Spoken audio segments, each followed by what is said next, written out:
Here is what you need to know first before mo simulan yung journey mo dito sa Hyperloop online system.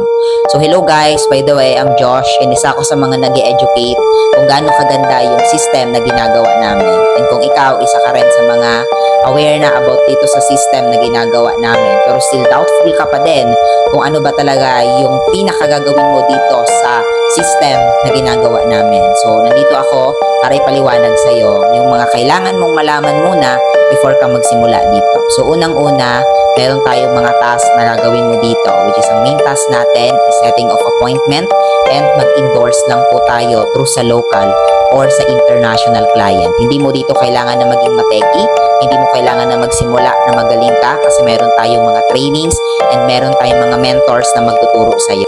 At dito din sa sistema na ginagawa namin ay pwede kang kumita ng up to 50,000 pesos, 5 to 6 digits per month or more dahil isa itong negosyo na ikaw yung may hawak sa oras mo at ikaw yung magdidikta kung magkano yung kikitain mo. Depende yan sa sipag and effort na ibibigay mo.